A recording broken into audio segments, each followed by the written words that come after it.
Chapter 37, Finding My Way Back to God. My business now had a fleet of more than 20 boats, tongas, cruisers, sport fishers, and yachts ranging in size up to 120 foot. We represented for charter some of the finest of Cabo San Lucas vessels. Lori and I have funded countless college educations, paid for dozens of surgeries and coming-of-age parties for the children of our staff and crews.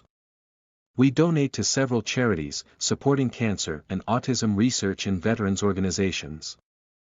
I still really enjoy playing guitar. Our money flows out to the people the way I always thought it should. As for the movement, nothing is ending as I think it was meant to. Mississippi St. Mary Bloom and Miss Dorothy Darling are buried in the same plot at a picturesque cemetery in Bala Sinwid, not far from Woodmont, while less esteemed members like my mom were cremated and their ashes gone to the winds, with no marker to show that they were ever here, the few remaining members of the movement.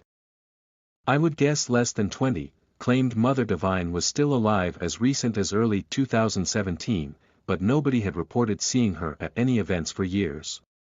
In 2013, a photographer named Kristen Bedford went to Woodmont to chronicle the last survivors. Her website states she was told that she couldn't take photos of Mother because her image is sacred.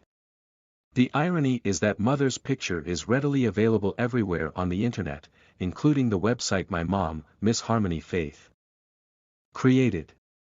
In 1999, Mother invited a film crew to follow her around Philadelphia to record her 50th anniversary celebration with Father. She wore a white dress and a fur stole as she joyfully celebrated.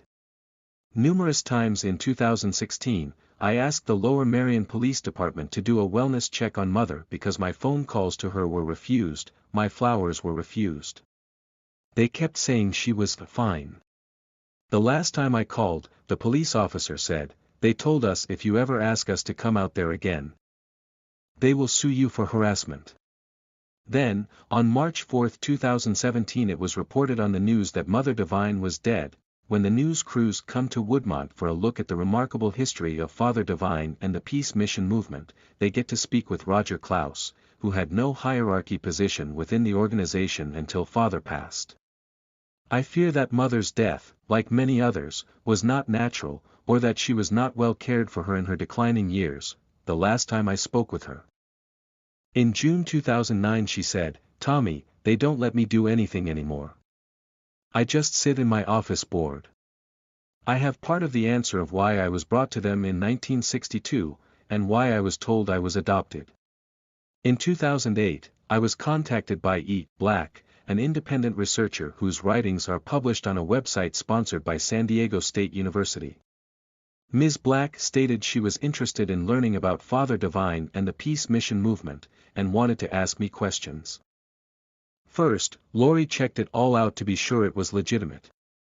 Turns out the head of the Religious Studies Department, Dr. Rebecca Moore, had family who had joined Jim Jones and the People's Temple, and were part of the mass suicide, the drinking of the cyanide-laced Kool-Aid.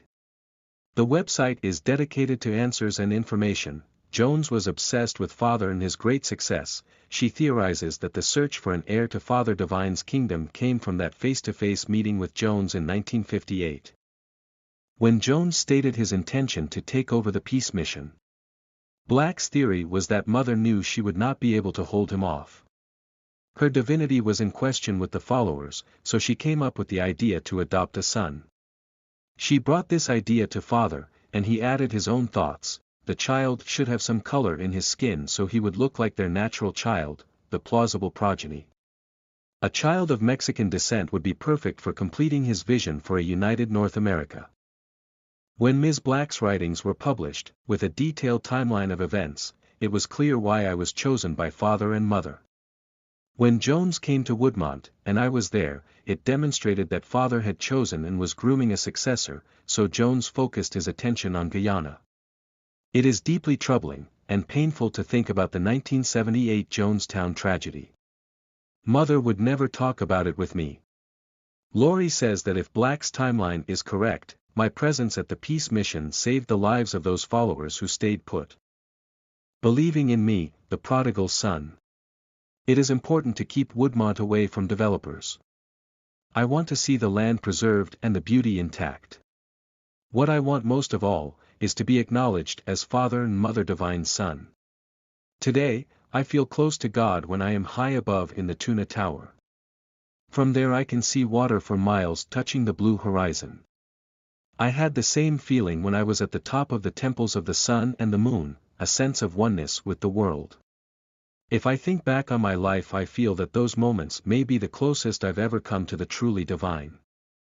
About Tommy Garcia. Today Tommy lives on the West Coast with his wife, Lori. Together, they run their sport fishing business, Cabo Magic Sport Fishing, which is located in Mexico. He continues to play guitar, and offer insight from his life when called to, lending his knowledge of the peace mission movement to academic institutions and news organizations. About Nicole Luffin. Nicole lives on the East Coast with her husband and 2 children. She writes for the Intelligencer and Bucks County Courier as well as a syndicated column for Bucks Happening about parenting. She has published several fiction books, including Divine Hotel. Her interest in the peace mission movement led to this collaboration. Acknowledgements. I want to thank my wife, Lori, for everything, my friend Len for the good times and the support, and my friend Alan for being a giver. Thank you as well as my friends from Gladwine, especially Kenny Coral, who was my first real friend.